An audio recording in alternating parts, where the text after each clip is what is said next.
બીજા આપણી સાથે હોય, ઘણીવાર જાત્રાએ ગયા હોય, ઘણીવાર ટૂરમાં ગયા હોય, ઘણીવાર કોઈ એવા આપણે પિકનિક ઉપર ગયા હોય, તો એની અંદર એવી કોઈ ઘટના બને, બસ ગોઠવાઈ ગઈ હોય, ટાયરમાં પંક્ચર પડ્યું હોય એટલે બધા હારી રહી જાય, પણ આખી બસમાં એકાદ બે વ્યક્તિ ના ના એમાં શું હતું, હમણાં એ તો થઈ જશે ને હમણાં આપણે પોગી જશું. તો એ લીડરશિપ, એક પ્રતિનિધિત્વના ગુણ કેવા હોવા જોઈએ. એટલે હનુમાનજી મહારાજનું એ પ્રગટીકરણ એ દક્ષિણ દિશાની અંદર જ્યારે જાય છે ત્યારે ડગલે ને પગલે આવતા વિઘ્નો એ હનુમાનજી મહારાજ કે ભાઈ એમાં થોડું જ હરી રહી જાય, હમણાં આપણે પોગી જશું, હાલો આ બાજુથી નહીં આ બાજુથી હાલો. ઘોર જંગલ છે અને એટલા વિકરાળ પશુઓનો એને સામનો કરવો પડે છે. ક્યાંક તટીય પ્રદેશ છે, છેક સુધી સપાટ પ્રદેશ છે, એક પણ ફળ કે એક પણ જળાશય પણ વચ્ચે ક્યાંય આવતું નથી. આવો વિકટ માર્ગ એ પાર કરતા જાય છે. વચ્ચેના એવા દિવસો આવે છે એમના કે ખાવાનું નથી મળતું, પાણી પીવાનું નથી મળતું હતું, થાકી ગયા છે વાનરો. જામવંતજી પણ વયોવૃદ્ધ છે, અંગદ પણ યુવાન છે, પણ ખાવા પીવાનું ન મળે તો માણસ થાકી જાય છે. એટલે બધા બેસી ગયા છે. એટલે હનુમાનજી મહારાજ કે થોડુંક આગળ આપણે હાલીએ ને તો ક્યાંક જળાશય જેવું આવશે, તમે શાંતિ રાખો, આટલી હિંમત રાખી છે, થોડાક આગળ હાલીએ આપણે. આવા વિકટ જે કાર્ય હોય છે ને એમાં એક વ્યક્તિ થોડી શ્રદ્ધાવાળી હોવી જોઈએ. આપણે ઘણા ઐતિહાસિક આવા ઘટનાઓ છે. કોલંબસ જ્યારે કંઈ શોધ કરવા નીકળ્યા હતા તો એક પછી એક નાવિકો ટપોટપ મરતા હતા, બીજા હરેરી ગયા હતા. ત્યારે એ પ્રતિનિધિ કહે છે કે ના, હમણે ક્યાંક કિનારો આવશે અને કિનારા ઉપર આપણું વાણ લાંગરશું અને ત્યાં આપણને ખાવા પીવાનું મળી જશે. ઇતિહાસના પાને આવી ઘણી બધી ઘટનાઓ રચાયેલી છે. તો પ્રતિનિધિત્વ કેવું હોવું જોઈએ? હનુમાનજી મહારાજ જેવું. હનુમાન મહારાજ આપણી સાથે હોય તો આપણે ભરોસો તૂટવાનો દઈએ. એટલે આજે પણ હનુમાનજી મહારાજ તો અભી છે, ચિરંજીવી વ્યક્તિત્વ છે. તો આપણે હનુમાનજી મહારાજ ઉપર આજે પણ ભરોસો રાખીએ છીએ કે મહારાજ તમે અમારી આગળ હાલજો, અમારું કામ રામ કાજ કરી કો આતુર, રામના જ અમે સંતાન છીએ, તો મહારાજ અમારું થોડુંક ધ્યાન રાખજો, પણ સંપૂર્ણ વિશ્વાસ સાથે, કોઈ સ્વાર્થ માટે નહીં.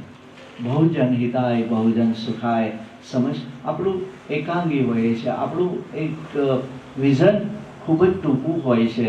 તો હનુમાનજી મહારાજને ગમે એવા કાર્યનો ભાર એમને આપી દો. હનુમાનજી મહારાજ તમારું કાર્ય પૂરું કરી દેશે. આજે પણ વિશ્વાસ રાખજો. ક્યારેય હનુમાન કોઈનો ભરોસો તૂટવા નથી દેતા, પણ સંપૂર્ણ ફેથ હોવો જોઈએ. હનુમાન ઓર દેવતા ચિત્ત ન ધરાઈ, હનુમંત સહિત સર્વ સુખ કરઈ, આવું કહે છે ને.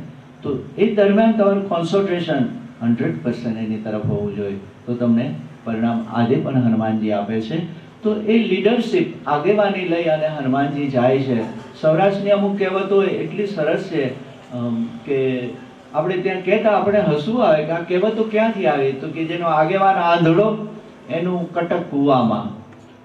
અમુક એવા આગેવાન હોય ને કે અલબત્ત રાજેશભાઈ તમારી વાત નથી કરતા, સોસાયટી હોય કે બીજી જગ્યાએ, તો આગેવાન એવો ઊંધો હોય ને એટલે પરિણામ આવે જ નહીં. તમને જો એ કાર્ય હેલું કરવાના બદલે ગોટે ચડાવે, કાયદાની ને કાનૂનની આંટી ઘોંટીઓ માન. તમે જુઓ, જેનો આંધળો એટલે આંખેથી આંધળાની વાત નથી, પણ વિઝનરી નહીં, વિઝન, આંખ સાથે વિઝન છે ને, એટલે વિઝનરી નહીં. આંધળો એટલે આપણે ગઢાયા કહેવત પાડી છે, જેનો આગેવાન આંધળો ને એનું કટક કૂવામાં, તમને પરિણામ જ ન મળે તમને. તો પણ હનુમાનજી મહારાજ જેવો જો આગેવાન હોય તો માં જાનકીજીને જીવાત્મા સુધી ભક્તિ તમને લઈ જશે કે આવો માં જાનકી, આઈએ માં પધારીએ, હું તમારો જીવાત્માને લેવા જાય છે. હનુમાનજી કોની શોધ કરે છે? જીવાત્મા મૂંઝાયેલા છે, અશોક વાટિકામાં એકલા બેઠા છે જીવાત્મા રૂપી સીતા, અને ભક્તિ એને પ્રોત્સાહિત કરે છે કે માં થોડાક દિવસની જ વાર છે, હું રામને લઈને તમારી પાસે આવીશ. ભક્તિ એ જીવાત્માને એને પરમાત્માનો મેળાપ કરાવી દે છે હનુમાનજી મહારાજ. એટલે હનુમાનજી મહારાજ આગેવાન છે. જ્યારે 7, 8, 10 દિવસ સુધી વાનર સેનાને કંઈ ખાવા નથી મળતું, એ દરમિયાન હનુમાનજી મહારાજ એક પર્વતની ગુફામાંથી પાણીથી નીતરતા તે પક્ષીઓને નીકળતા જોવે છે. સરસ મજાના શ્વેત પારેવા જેવા હશે એ પક્ષીઓ તો પાણીથી તરબતર થયેલા એ ગુફામાંથી આવે છે અને હનુમાનજી મહારાજને લાઈટ થાય છે. આ લોકો તો હરેવી ગયા છે, એટલે બેઠા છે આમ બધા આળસુ થઈને. એટલે હનુમાનજીએ જોયું કે નક્કી આમાં ક્યાંક પાણી હોવું જોઈએ, પણ આ બધા ભલે બેઠા હોય, હું તપાસ કરું.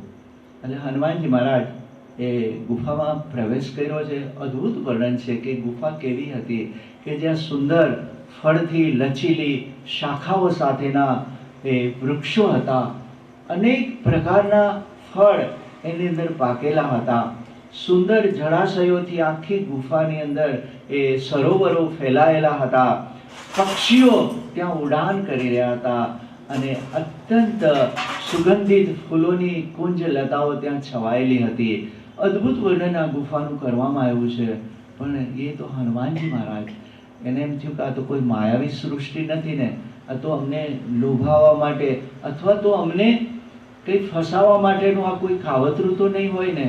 એટલે હનુમાનજી મહારાજને બહુ તરસ લાગી હતી, કંઠે શોષ પડ્યો હતો, પણ એને જળાશયની અંદર ખોબો ભરીને પાણી નથી પીધું. એના માલિકને પૂછ્યા વગર પાણી ન પીવાય. આપણે અનુમતિ લેવી ખૂબ જરૂરી છે. અજાણ્યા સ્થળે ગયા હોય, અજાણી જગ્યાએ ગયા હોય તો ઘૂસણખોરી ના કરાય અને કોઈના ક્રાઇટેરિયામાં એમના એન્ક્રોચમેન્ટ ના કરાય. તો એમને જોયું કે અહીંયા કોઈ છે, ત્યારે એની નજરની સામે એક અત્યંત સૌંદર્યવતી સ્ત્રી એમને જોયા છે. હનુમાનજી મહારાજ તો અખંડ બ્રહ્મચારી અંજનીના દીકરા છે અને સૌમ્ય પરિભાષાની અંદર એ બે હાથ જોડીને ઊભા છે કે માતા, મારું નામ હનુમાન છે અને હું મારા રામના ધર્મપત્ની સીતાની શોધમાં નીકળ્યા છે. જો જે હોય ને એ સ્પષ્ટ કહી દેવાનું, કંઈ છુપાવવાનું નહીં, તો એનું પરિણામ મળશે. તમારી રજૂઆત અડધું કામ કરી દેતી હોય છે તમારી. આ સ્વ અનુભવ છે મારો. તમે સ્પષ્ટ કહો ને કે શેના માટે આવ્યા છો. હામાને તાગી જોવાના ને હામાને કરશે કે નહીં કરે કે એ હવે એનો પ્રશ્ન છે. તમારી રજૂઆત કરો ને, તમે શેના કામ માટે આવ્યા છો.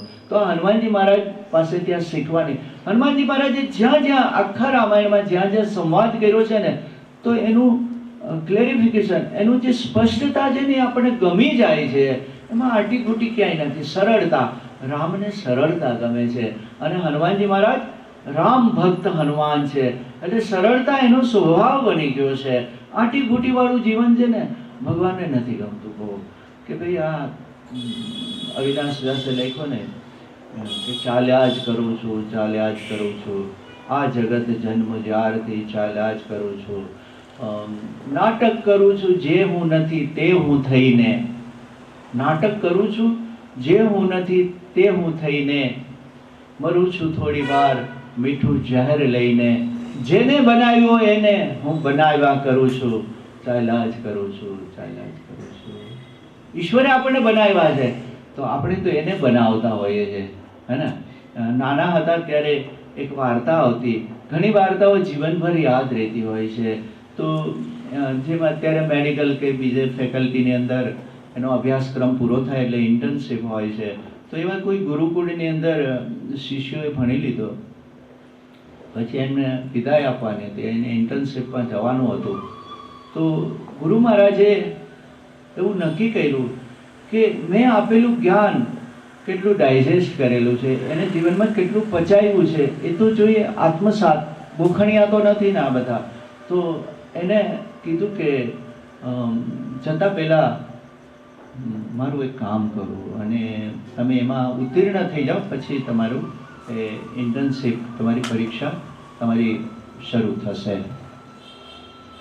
તમારી સાંભળેલી વાત છે, પણ ઘણી વાત આપણે પુનરાવર્તન કરી અને આપણો સ્વભાવ જે ભૂલવાનો છે, ફરી પાછી આ વાત એટલા માટે યાદ કરવી પડે છે કે સત્સંગ વખતો વખત થાય તો ખોટું નથી. એટલે ચારે શિષ્યોને એને કેરી આપી છે, આમ્રફળ આપ્યું છે, કેરી આપી અને સાથે સૂચના આપી છે કે તમે આ કેરી એવા સ્થળે જઈને ખાજો કે જ્યાં તમને કોઈ જોતું ન હોય, હે ને. કેટલી સરસ વાત છે આ. તો શિષ્યોને એમ થયું કે આ ગુરુ મહારાજ તો હવે વૃદ્ધ થયા છે, આમાં શું મોટી વાત છે. આપણે ઘણીવાર એવું જોઈએ ને કે અંડર એસ્ટિમેટ કરીએ, પણ ગુરુ ગુરુ હોય છે હંમેશા. એટલે બીજા શિષ્યોને એમ થયું કે એમાં કઈ મોટી વાત હતી. એટલે એકાદ કોઈ ઘટાટો વૃક્ષની છાયામાં છાનો મૂનો થળીએ જઈને બખોલ જેવો હતો તેમાં બેહીને ગોટલો નાન તેને પૂરું કરીને મોઢું લૂંટતો લૂંટતો પાછો આવ્યો. બીજો કોઈ પર્વતની ગુફામાં ગયો. ત્રીજો વળી કોઈ એવી બખંબર વાવની અંદર ઉતરીને ક્યાંક કેરી ખાધી. વારાફરતી ત્રણેય શિષ્યો આવી ગયા. એક થોડોક મોડો આવ્યો,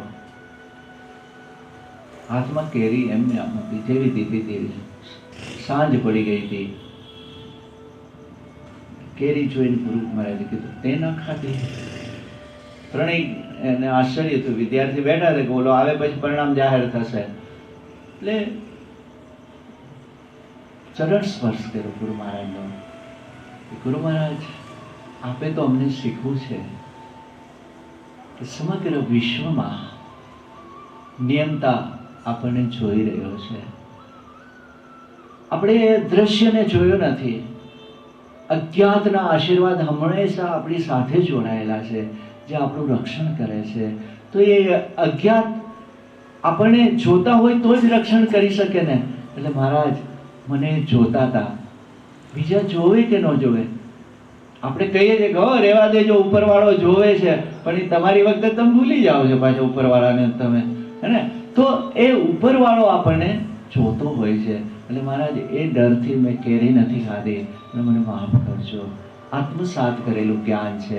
આપણે આપણા જીવનની અંદર હંમેશા એ રામકૃષ્ણ દેવ કહેતા કે હું જગબીતીની વાત નથી કરતો, હું આપબીતીની વાત કરું છું. તમારો સ્વ અનુભવ દ્વારા તમારે આ વાત આત્મસાત કરવાની હોય છે. એટલે હનુમાનજી મહારાજ માં જે અંદર સ્ત્રી હતા ત્યાં એમને મળ્યા છે અને એમને પ્રણામ કર્યા છે અને એમને કીધું છે કે આપ કોણ છો અને આ ગુફાની અંદર આપ શું કરી રહ્યા છો? તો એમને કીધું કે મારું નામ સુપ્રભા છે.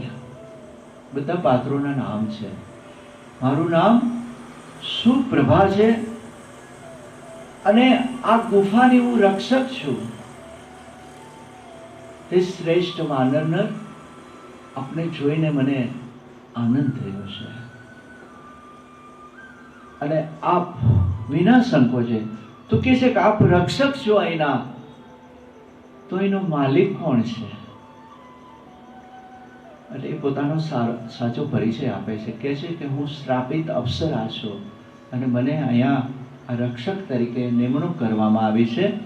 પણ વાસ્તવમાં આ સમગ્ર ગુફાની માલિકીન એ હેમા નામની એક સ્ત્રી છે અને એ આ સમગ્ર એનું જે કંઈ સામ્રાજ્ય તમે જોઈ રહ્યા છો એની માલિકીન છે. અને રાવણના પત્ની મંદોદરીની એ માં છે. એક અનુસંધાન મળે છે હનુમાનજી મહારાજને કે જે રાવણના પત્ની છે મંદોદરી, એની માં છે આ હેમા અને એનું આ સામ્રાજ્ય છે.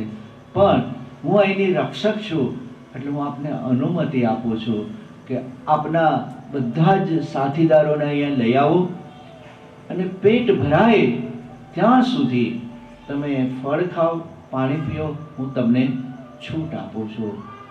હનુમાનજી મહારાજને થોડો ભય તો લાગે છે કે આ ક્યાંક આમાં ફસાઈ ન જઈએ આપણે. વાસ્તવમાં બને છે પણ એવું. બધા આવે છે અને તૂટી પડે છે બધા ફળો ઉપર, પાણી ધરાઈ ધરાઈને પીએ છે અને ઘણા દિવસનો થાક છે એટલે ઘસઘસાટ બધા સૂઈ ગયા છે અને લાંબો એવો સમય એ ગુફામાં રહ્યા છે અને માયાવી એ રાક્ષસીએ બધાને એક ગાઢ નિંદ્રાની અંદર પોઢાડી દીધા છે. હનુમાન સૂતા નથી, હનુમાન જાગૃત છે. જાગૃત એટલા માટે છે કે જે સતત નામ સ્મરણ કરતું હોય ને, જેના મનની અંદર અજપા જાપ ચાલતા હોય ને, એ સૂતા નથી હોતા. અને તો રામની સેવક છે હનુમાનજી, એ જાગૃત છે, એ સૂતા નથી. એને અંદેશો આવી ગયો હતો કે આમાં ક્યાંક ફસાઈ ન જાય આપણે. એટલે ફરી પાછા એ રાક્ષસીને વિનવે છે કે માં, તમે આટલી બધી કૃપા કરી છે તો ઉદારતાપૂર્વક એક સારા કાર્ય માટે અમે જઈ રહ્યા છીએ, તો એમાં તમે સહાય ન કરી શકો? અને ત્યારે સુપ્રભાએ આ વાત કરી છે. એને જો ટેક એન્ડ ગીવ નો સંબંધ છે. તો હનુમાનજી મહારાજને લગ્ન જીવનની જો પહેલી ઓફર આવી હોય તો સુપ્રભા તરફથી આવી હતી. સમગ્ર રામાયણમાં જોયું ને, રામને હનુમાનજી મહારાજને ઘણા માગા આવ્યા હતા. એવું નહોતું કે કઈ એ નહોતા લાયક, બહુ દેખાવડા ને બલિષ્ઠ ને હિમેન હતા. એટલે ઘણા બધા માગા આવ્યા હતા હનુમાનજી મહારાજને. એટલે સુપ્રભા કહે છે કે હે વાનર નર શ્રેષ્ઠ, હું તમારી તરફ મોહિત થઈ ગઈ છું અને તમે મારી સાથે પરણો. કે હનુમાન મહારાજ કે ફસાવાના ધંધા થયા છે કે આ ઉલમાંથી ચૂલમાં આમાં ક્યાં પડ્યા, આથી તો ભૂખા થોડાક નીકળી ગયા હોય તો સારું હતું, ક્યાંક ગમે એવું પાણી પી લે. પણ આ એટલે હનુમાનજી મહારાજ કહે છે કે માફ કરો, તમે જ્યારે નિષ્ઠાવાળું જીવન જીવતા હો ને એટલે પ્રલોભનો જીવનમાં આવશે, ઘણા પ્રલોભનો આવશે. આ કથાઓ શું છે, સુપ્રભા શું છે કે જે બીજા ઉપર પ્રભાવ પાડી શકે છે એવું વ્યક્તિત્વ છે. તો તમને ડગલે ને પગલે જીવનમાં પ્રલોભન આવશે, પણ હનુમાનજી મહારાજ કહે છે કે જે કાર્ય માટે તમે નીકળ્યા છો, જે કાર્ય માટે તમારું જીવન નક્કી કરેલું છે એમાં વિચલિત ન થતા. તમને ઘણા બધા પ્રલોભનો આવશે, ઓપ્શન આવશે. ઘણા બધા ઓપ્શન જીવનમાં આવતા હોય છે. નોકરી માટેના પણ જો તમે આ નહીં તો આ નહીં તો આ, એમ જીવનની અંદર આ બધા પ્રલોભનો આવે છે. તો એ પ્રલોભનોમાં ક્યાંય અટકવાનું નથી તમારે. તો હનુમાનજી મહારાજ એને વિનવે છે કે માં તમે આટલી કૃપા કરી છે, મારા સાથીદારોને જીવતા રાખવામાં તમે નિમિત્ત બન્યા છો, અને આપે કીધું કે આપ શ્રાપિત અપ્સરા છો, તો વધુ તમે આ બંધનમાં ક્યાં બંધાવશો? આ તો મૃત્યુલોકના માનવીની સૃષ્ટિ છે અને તમે તો દેવલોકના નારી છો. એટલે અમને એવા આશીર્વાદ આપો કે અમે અમારા ધ્યેયની અંદર એ પૂરું પાડી શકીએ, અમને સોંપેલા કાર્યની અંદર અમે કંઈક કરી શકીએ. તમે જો હનુમાનજી મહારાજે કેટલું વિનયપૂર્વક સુપ્રભાને, તો એ તો અપ્સરા હતા, દેવકોટીના હતા. અને ત્યારે સુપ્રભાએ કીધું છે કે હે હનુમાન, તમારી એક પ્રતિભા, મને દુઃખ નહીં લાગે, તમારી સાથે લગ્ન ગ્રંથિથી જોડાશો, મને કોઈ દુઃખ નહીં લાગે, પણ જીવનની અંદર એક સારા વ્યક્તિત્વનો પરિચય થયો છે, એનો મને સંતોષ છે. આ માયાવી ગુફાની અંદર પ્રવેશનાર કોઈ મૃત્યુલોકનો માનવી આજ દિવસ સુધી બહાર જઈ નથી શક્યો. પણ હું તમને આશીર્વાદ આપું છું. તમે જુઓ, રામનું કામ કરે ને, ન ધારે ને અહીંયાથી તમને સહાય પણ મળી જતી હોય છે. તમે ન ધાર્યું હોય અહીંયાથી તમને ટેકો મળી જાય. તમે શરૂઆત તો કરો. આવું બધું આ મોટા મોટા આયોજનો કઈ રીતે થતા હોય છે, હે ને? તમે જુઓ કે ભક્તોની પાસે કંઈ નથી, રૈદાસ પાસે કંઈ નથી, નરસિંહ પાસે કંઈ નથી, દાસી જીવણ પાસે કંઈ નથી, છતાં પણ વિશ્વાસથી જીવેલા છે કે એના કામ રામ કરતા હોય છે, ભગવાન કરી દેતા હોય છે કામ. એક ફેઇથની સાથે વિશ્વાસપૂર્વક જીવન જીવે છે અને સરળતાથી જીવે છે, એટલે એના કામ થાય છે. એટલે હનુમાનજી મહારાજની આ નિષ્ઠા જોઈને સુપ્રભા કહે છે કે હે હનુમાન, માત્ર એટલું જ નહીં, પણ જે દક્ષિણ પ્રદેશ સુધી જવા માંગો છો, તમે બધા આંખ મીચી જાઓ, હું તમને દક્ષિણ કિનારા સુધી પહોંચાડી દઉં છું. આવી શક્તિઓ હતી આપણે ત્યાં, હે ને? ઉર્જાવાન આવા પાત્રો પણ હતા. આજે આપણને એવું લાગે છે આ તો કથાઓ છે, કલ્પનો છે, પણ ના, શોધનો કોઈ અંત નથી હોતો. તમે જુઓ કે આજે આપણે કલ્પના કરી શકતા હતા કે આ BSNL વાળા તો ટેલિફોન નહોતા દેતા. ક્યાં ગયા હરેશભાઈ? તમે કોઈ આપણને ટેલિફોન લક્ઝરી ગણાતી હો, કોકને ટેલિફોન હોય ને તો PP નંબર આપતા, પર્સનલ શું કહેતા હોય ને, મતલબ એ. તો આજે દોરડા વગરનો મોબાઈલ, કલ્પના કરી હતી આપણે કે દોરડા વગરનો ફોન હોઈ શકે? શોધોનો કોઈ અંત નથી હોતો. અને આવનાર યુગમાં તો એવું કહેશે કે તમારા મનમાં ઉઠેલા વિચારને ફોલોઅપ થશે. તમારા યંત્રો તમારા મનની અંદર ઉઠેલા વિચારને એ ફોલોઅપ કરશે. તો આ શક્તિઓ નહોતી એવી કેમ વાત કરી શકીએ આપણે? આવી બાણ વિદ્યા નહોતી તો એવું કેમ કહી શકીએ આપણે? બધું જ હતું, પણ કાળક્રમે એ વિદ્યાઓ ભૂલાઈ ગઈ છે આપણાથી. એટલે કંઈ અશક્ય નથી. હા, આપણને ચમત્કાર એટલા માટે લાગે છે કે આપણે એ જોયું નથી, પણ વાસ્તવમાં તો આ સિદ્ધિઓ હતી. અષ્ટસિદ્ધિ નવનિધિ કે દાતા. વ્યક્તિ ધારે એ રીતે એનું શરીર મોટું કરી શકતા, અને ધારે એ રીતે સૂક્ષ્મ રૂપ ધરી સિંહ દેખાવા, અને વિકટ રૂપ ધરી લંક જરાવા. એમનામ તો તુલસીદાસજીને લખવાનો શું અર્થ હતો? મહાત્માઓ હતા, ઈશ્વરનો સાક્ષાત્કાર કરી ચૂકેલા માણસો હતા, એટલે લોકોનું મનોરંજન કરવા માટે આવું ન લખે, હે ને? કોકને આવું ગપગોળા કરી અને આવી કથાઓ વહેતી ન કરે. વાસ્તવમાં એ વિજ્ઞાનની એક ઊંચાઈ ઉપર આ વર્ગ હતો, પણ કાળક્રમે જેમ ચડાવ ઉતાર આવે છે, વિદ્યાઓ ભૂલાઈ જાય છે. આજે વર્તમાનમાં જોઈએ છે કે વ્યક્તિ મંગળ ઉપર જઈ શકે છે, ચંદ્ર ઉપર જઈ શકે છે, હે ને? સૂર્ય નજીક જવાનો પ્રયત્ન કરી રહ્યા છે. તો ક્યારે બને કે એ સતજોજન હનુમાનજી મહારાજે છલાંગ લગાવી છે, મે બી કોઈ એ યંત્ર દ્વારા ગયા હોય, ખબર નથી આપણને, પણ આ ન માનવાના કોઈ કારણો નથી. એટલે વેદવ્યાસજીએ બ્રહ્મસૂત્રના શરૂઆતમાં એક સ્પષ્ટીકરણ કર્યું છે કે ધર્મ, મૃત્યુ અને મોક્ષ બુદ્ધિ અને તર્કથી પર છે. અને તર્કથી તમે ન માપી શકો, તમારી બુદ્ધિ તો સીમિત છે, તમે ધર્મની મર્યાદાઓ બુદ્ધિથી ન માપી શકો. એ અનુભૂતિનો વિષય છે, એ સ્વ અનુભવનો વિષય છે. સાક્ષાત્કાર ન થાય ત્યાં સુધી તમને સમજાશે પણ નહીં. હનુમાનજી મહારાજ, ચામનજી, અંગદ અને સમગ્ર વાનર સેનાને ઘોઘવતા સમુદ્રની અફાટ રેતીવાળા કિનારા ઉપર સુપ્રભાએ પોતાની શક્તિ દ્વારા આખા કાફલાને પહોંચાડી દીધો છે. ત્યાં આંखें खुली, काफी दिन से सोए हुए थे. આંખો મસળીને ઊભા થયા અને સમંદરના એ મોજાઓનો અવાજ આવે છે. અંગદ કહે, મહારાજ હમ કહાં થે ઇતને દિન? અને નક્ષત્રો અને તારાઓ ઉપરથી ખબર પડી કે 1 મહિનો તો પૂરો થવામાં આવ્યો છે. હવે સુગ્રીવ મારી નાખશે આપણને, અહીંથી પાછા ન જવાય, અહીંયા મૃત્યુ છે, તો બહેતર છે કે દરિયામાં ડૂબીને મરી જાય. કે 1 મહિનો પૂરો થવામાં છે, એમાં વૈદેહીનો આપણે કોઈ જાણકારી નથી પડી. સુતાર્યા, હા, જીવ સૂઈ જાય છે, થાકેલો, હારેલો, પ્રલોભનોમાં પોતાના યોગક્ષેમની અંદર પોતાનું ધ્યેય ભૂલી જાય છે. પણ એમાં જો ગુરુજનોના સુપ્રભા જેવા વ્યક્તિત્વના આશીર્વાદ મળી જાય તો એને જાગૃત પણ કરી શકે છે. હનુમાનજી મહારાજ જામવંતજી મૂંઝાણા છે કે હવે કરવું શું? એટલે અંગદને કહે છે કે અંગદ કુછ કરું.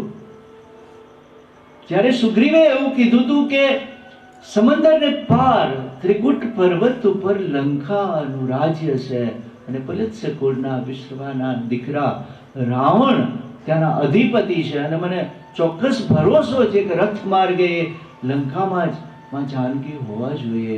આવી બધી દ્વિધાની અંદર જામવંતજી, અંગદ, વાનર સેના વિચારે છે કે હવે કરું શું, મૂંઝાવું શું? હવે માત્ર થોડા દિવસો આપણી પાસે શેષ જીવન બચે અને ખબર પડે કે આપણે ધ્યેય ચૂકી ગયા છે. જે દશા થાય ને, હે, જીવાતમાં છેલ્લા દિવસો એના ગુજારતો હોય ત્યારે પશ્ચાતાપ થાય કે આપણે તો સુધાર્યા, જીવન આખું એમના વ્યતીત કરી દીધું છે. હવે રાસવાદી રહ્યો છે. આપણે સૌરાષ્ટ્રની જૂની પેઢી કીધું, બેટા હવે તો રાસવાદી રહ્યો છે. હવે આમાં તો, હે ને, એટલે એક ક્ષણે ક્ષણનો રામનું કાર્ય કરવા જ્યારે નીકળીએ ને ત્યારે એક પડે પડનો હિસાબ હોવો જોઈએ. તમને પ્રલોભનો સુવડાવી દેશે, તમને ભૂખ લાગશે સૂઈ જશો, તૃષા લાગશે એટલે તમે વિચલિત થઈ જશો. રામ કાર્યની અંદર આવનારા વિઘ્નોની વાત છે. હનુમાનજી મહારાજની કથા તો માધ્યમ છે, પણ એક જીવાત્મા જે પોતાના પરમાત્માથી છૂટો પડેલો છે એનું સાયુજ્ય, એને સંલગ્ન, એને સંધિ કરાવવા માટે જે પ્રયત્નશીલ છે ભક્તિ, એની આ કથા છે. હનુમાનજી મહારાજ, જાનકી, રામ, રાવણ, અહંકાર રૂપી રાવણ વચ્ચે ક્યાંક નડે છે. આ તો માત્ર એક પ્રતીકો છે. કથા તો હમારી હે ને, એક જીવની કથા છે રામાયણની કથા. તો હનુમાનજી મહારાજ અંગત મૂંઝાણા છે. એવામાં એમને એક નાના પહાડ ઉપર બેઠેલા ગરુડનો એને અવાજ આવે છે. મનોમન એ ગરુડ કહે છે કે ઘણા દિવસોથી ભૂખ લાગી હતી અને આ ખોરાક ઈશ્વરે મને ઘર બેઠા આપ્યો. વિશાળકાય જટાયુ છે, જટાયુનો ભાઈ હતા સંપાતિ, એક ગરુડની પ્રજાતિ છે. તમને આ ખોટું લાગે કે આટલા મોટા હોઈ શકે તો તમે ડિસ્કવરી જોજો, આખે આખું હરણને ઉપાડી શકે. હવે આપણે ત્યાં પક્ષીઓ છે આજે પણ છે, જે આખા એક કોઈ પણ એનો ખોરાક માટે શોધમાં નીકળે, ઉપરથી ડાઈ લગાવે, આખું હરણને ઉપાડી શકે. આવા તમે ડિસ્કવરીની અંદર આવા એકદમ એક કેમેરાઓ જે છુપાવેલા હોય એના દ્વારા આખું શૂટિંગ થતું હોય છે. તો એ પ્રજાતિના આ જટાયુ અને સંપાતિ બંને ભાઈઓ હતા. એ સંપાતિ આ વાનરને જોવે છે, વાનર સમૂહને જોવે છે, અંગદને, જામવંતજીને, હનુમાનજીને જોવે છે. એટલે એ જ્યાં સુપ્રભાએ એ બધાને લાવીને મૂકી દીધા હતા સમુદ્રના કિનારે, ત્યારે એ પર્વત ઉપર બેઠેલા સંપાતિ આવી વાત કરે છે કે ઘણા દિવસથી હું ભૂખ્યો હતો. બંને એની પાંખો બળી ગયેલી છે સંપાતિની. ખખડધજ જે વૃદ્ધ સંપાતિનું વર્ણન કરે છે. ત્યારે એને એમ થયું મારો ખોરાક ઈશ્વરે ઘર બેઠા આવ્યો.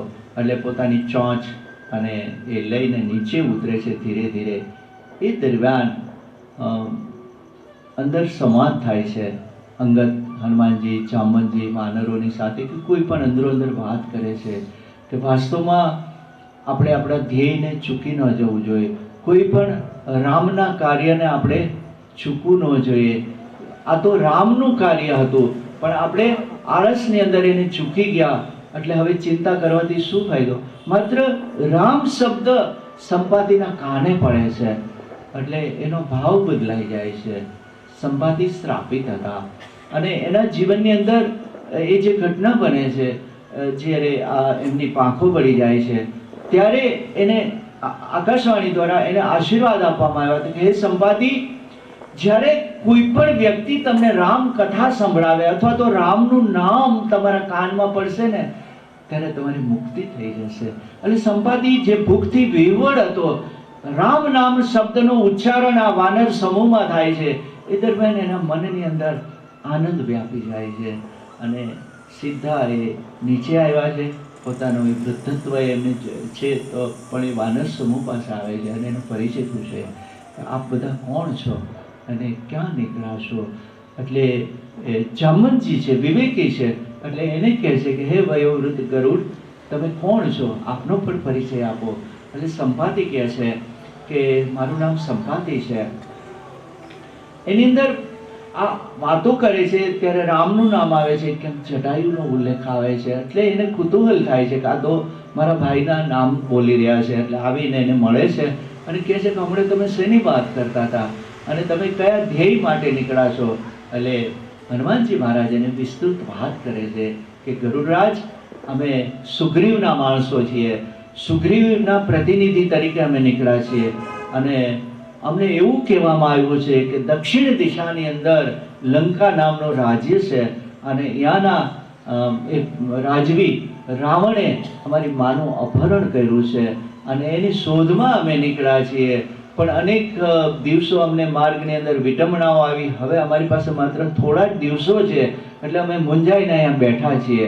એટલે સંપાતિએ એને કીધું કે તમે મૂંઝાવમાં, હવે તમારી સમસ્યા મારી સમસ્યા છે. એટલે આને એમ થયું કે આ તો હમણે ખાવાની વાત કરતા તો આ વૃદ્ધ જટાયુ મતલબ ગરુડને આવી કેમ આપણા પ્રત્યે લાગણી થઈ. એટલે ત્યારે એને કીધું કે તમે વચ્ચે જે જટાયુ બોલ્યા ને, એ વાસ્તવમાં મારો મોટો ભાઈ હતો અને અનેક વર્ષો પહેલા અમે બંને યુવાવસ્થામાં હતા અને ત્યારે અમારી ઉડાન સૂર્ય તરફ હતી. તમે જુઓ કેટલા પાત્રો દ્વારા આપણને ઊંચાઈ માપવાની વાત આવે છે. હનુમાનજી મહારાજ સૂર્ય તરફ ગયા છે, મહારાજા દશરથ સ્વર્ગલોક.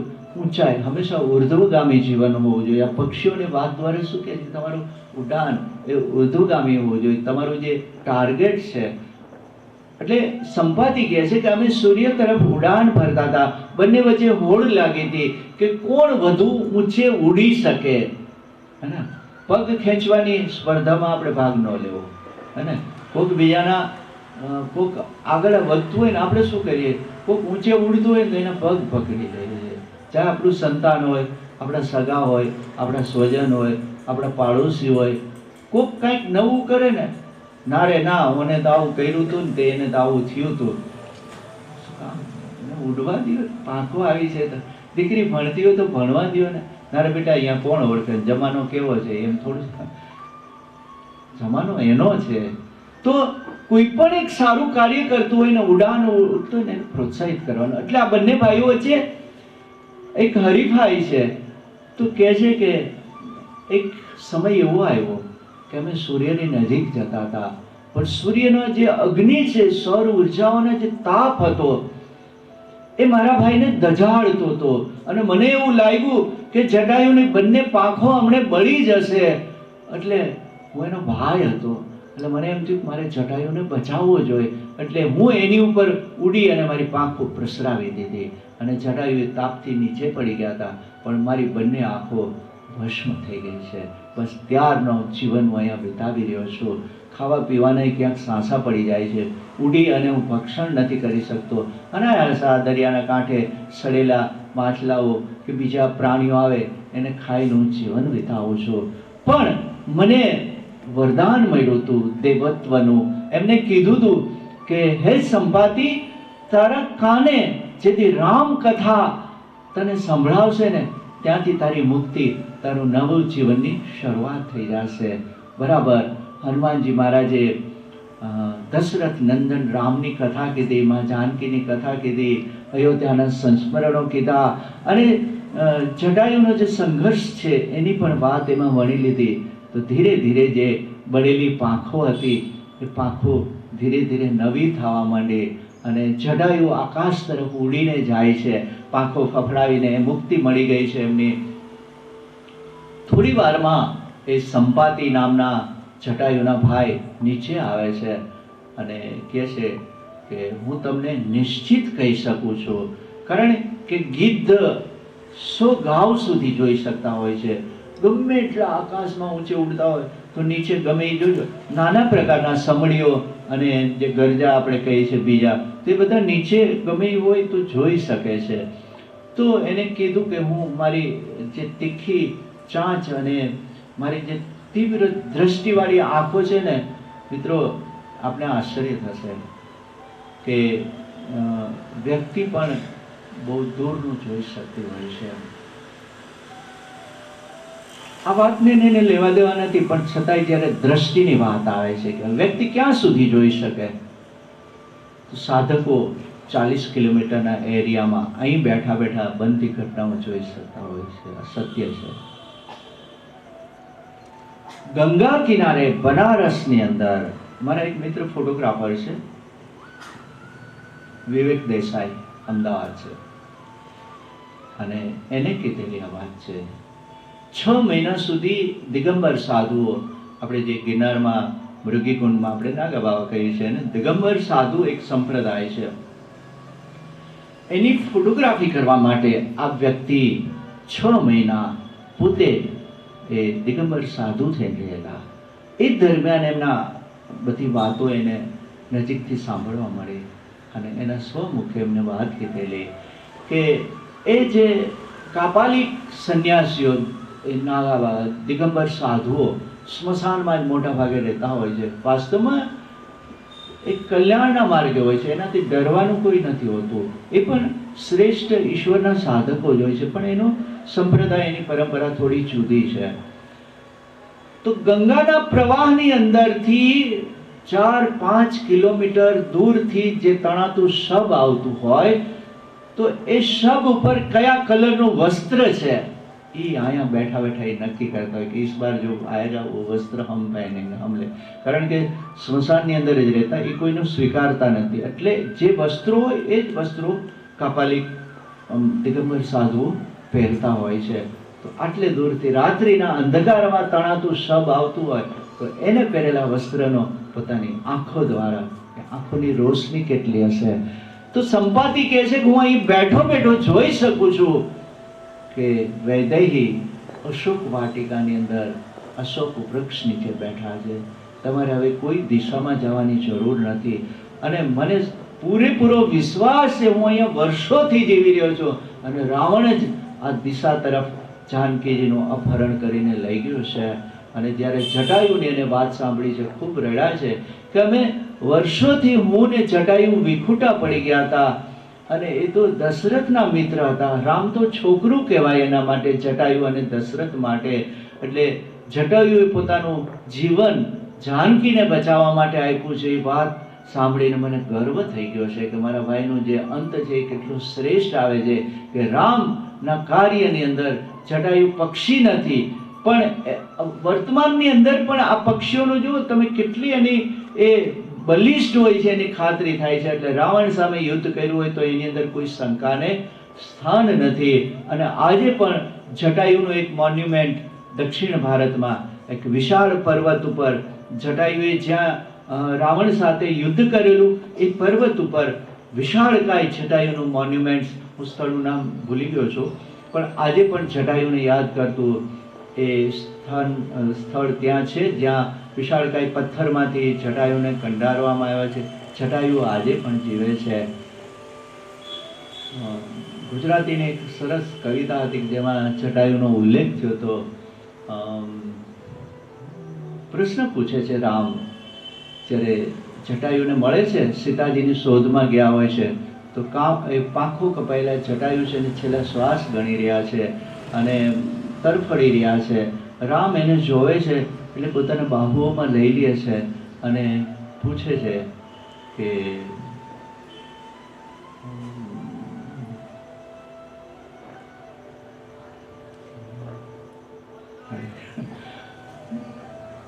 કાપી આ પાંખ ક્યાં જટાયુ? એવા સવાલ રામ પૂછોમાં આજ તમે, કાપી આ પાંખ ક્યાં જટાયુ? ત્યારે જટાયુ એને પૂછે છે કે ઉગમના દેશ ભણી આંગળી ચીંધીને કોક થઈ ગયું છે આપણો પરાયું. એવા સવાલ રામ પૂછોમાં આજ મને કે કાપી આ પાંખ ક્યાં જટાયુ? એમ કે તમે મને આ સવાલ પૂછો છો, પણ મને એ સવાલનો જવાબ આપો કે વાસ્તવમાં સુવર્ણ મૃગ હોઈ શકે છે? તમે કઈ લાલચે જાનકી માટે મફતના સુવર્ણ મૃગનું ચામડું લેવા ગયા હતા?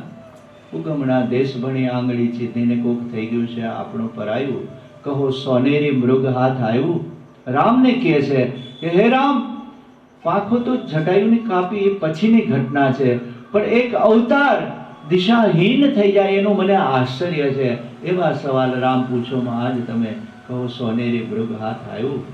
મને આ સાહિત્યમાં પણ આજે જટાયુ જીવે છે. સંપાદી અંગદને, ચામતજીને, હનુમાનજીને કહે છે કે હું સત્ય કહું છું કે હું જાનકીજીને જોઈ રહ્યો છું અહીંથી બેઠા બેઠા, એટલે વિના વિલંબ કરીને તમારા સમંદર પાર કરી અને તમારે લંકામાં જવું પડશે, એના વગર જાનકીજીની પ્રાપ્તિ નહીં થાય. ફરી પાછો પ્રશ્ન આવીને ઉભો રહ્યો છે.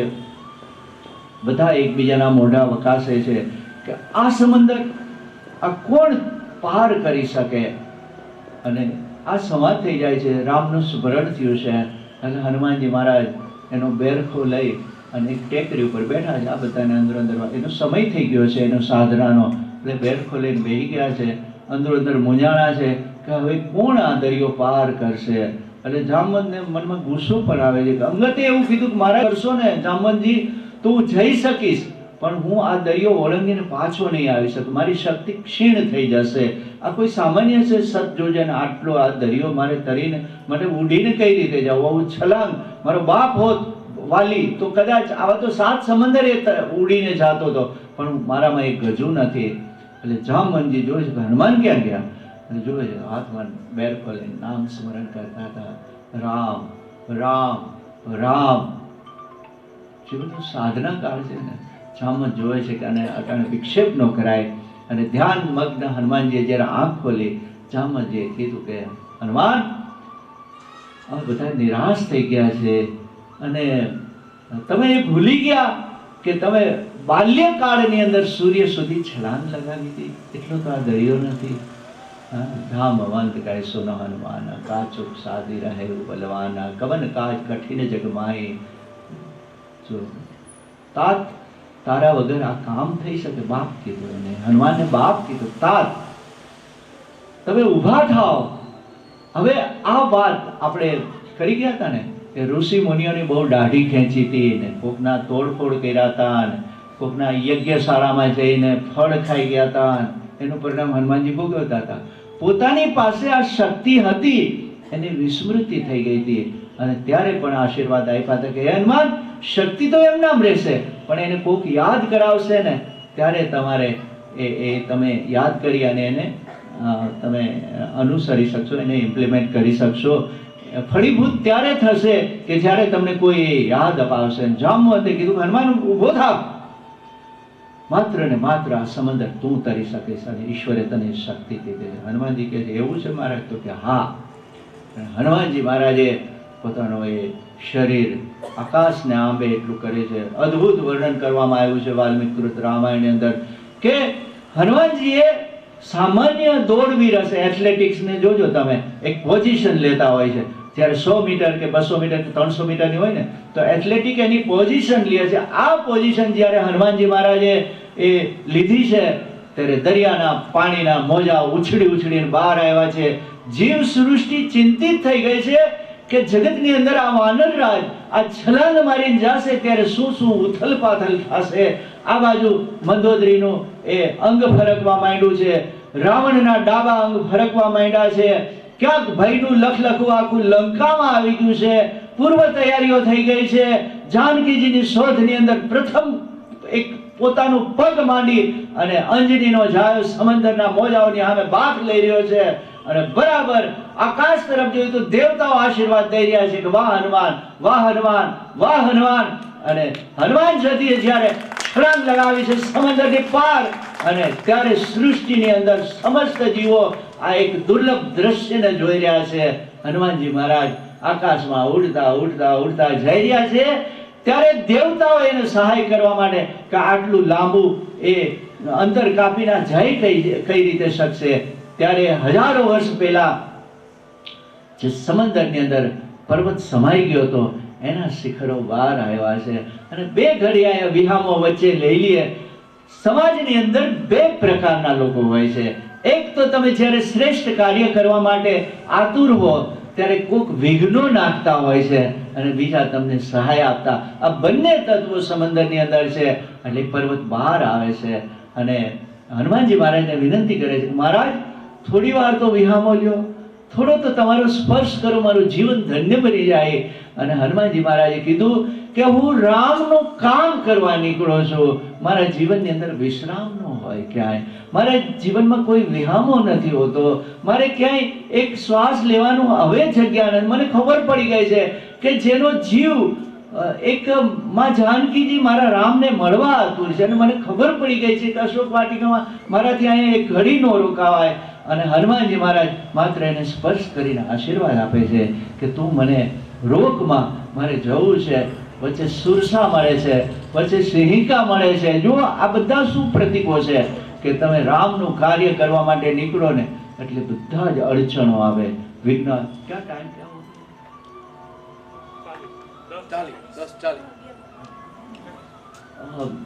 હનુમાનજી મહારાજ સુરસાને અને સિંહિકાને મળે છે. વાસ્તવમાં તો સમંદરમાં જે બરમુડા હોય છે કે એ કોઈ પણ પાણીમાં આજે પણ એ છે. સુરસા સિંહિકા શું પ્રતીકો છે કે એનું આકર્ષણ એટલું હોય છે. અમુક ભાગ એવો હોય છે કે આકાશમાંથી એને ખેંચી લેતા હોય છે.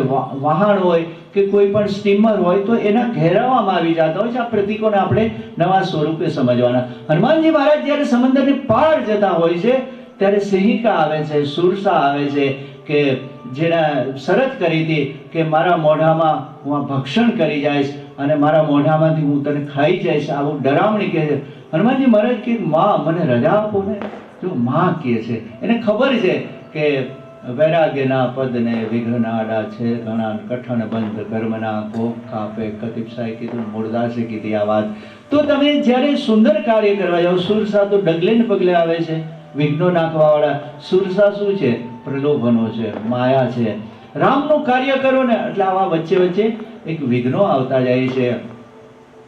હનુમાનજી મહારાજ को हम प्रार्थना करते कि हनुमानजी महाराज તમે જે રીતે વિઘ્નોને પાર કરી ગયા, અમારા જીવનમાં એટલા મોટા તો નહીં આવે પણ નાના નાના વિઘ્નો पार करवानी शक्ति आपो અને हम कल आपको लंका पहुंचा देंगे. सोचा तो था कि आज ही लंका पहुंचा दे પણ લંકા થોડી આગે રહી ગઈ છે. ધન્યવાદ.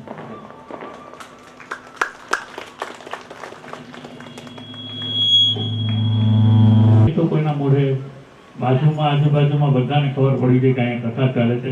બોલ સિયાવર રામચંદ્ર ભગવાન કી જય. પવન સુત હનુમાનજી મહારાજ કી જય. આજે પંચમ દિવસના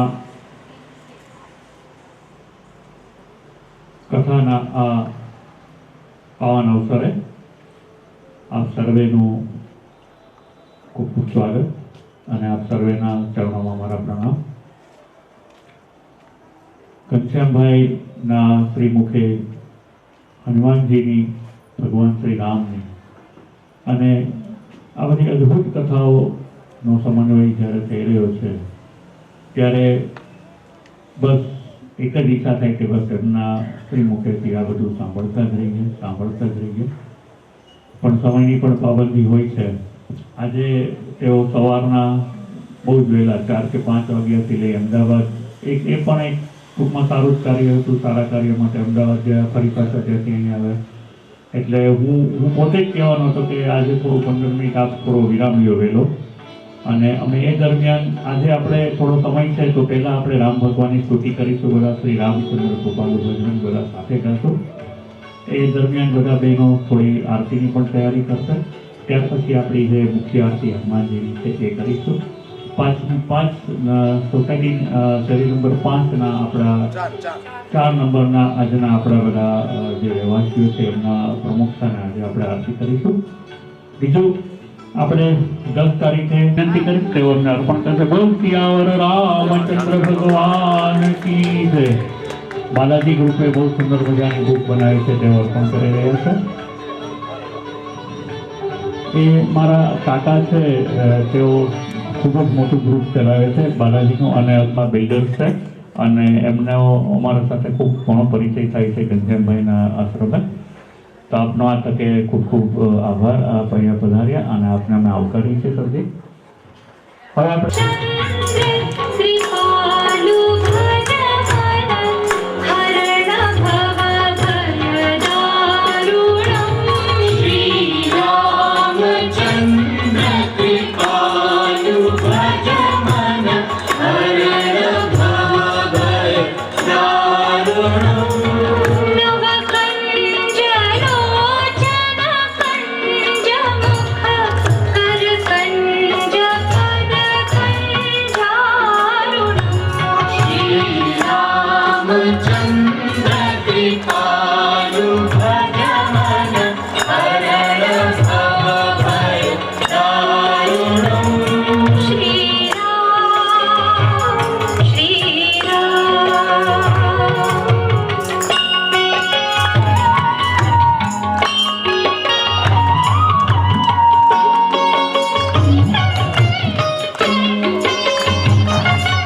Ram Chandra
तुलसीदास शंकर शेष मुनि मनोरंजनम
जनता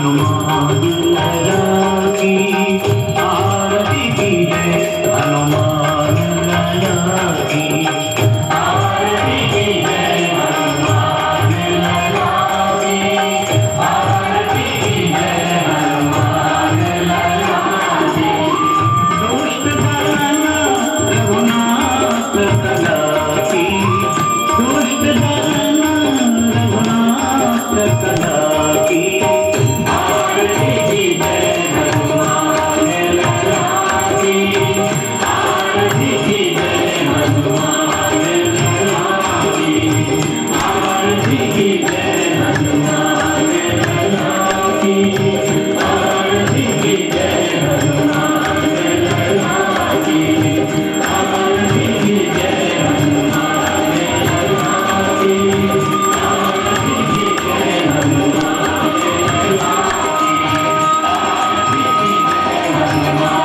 लाला की आरती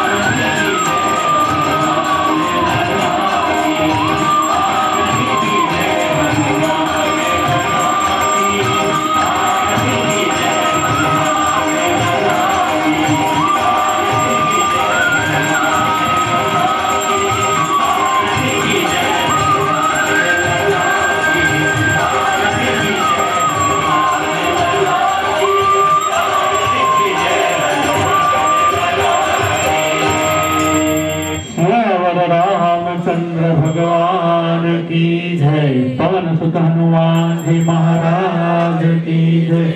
कपूर गौरम करुणावतारम संसार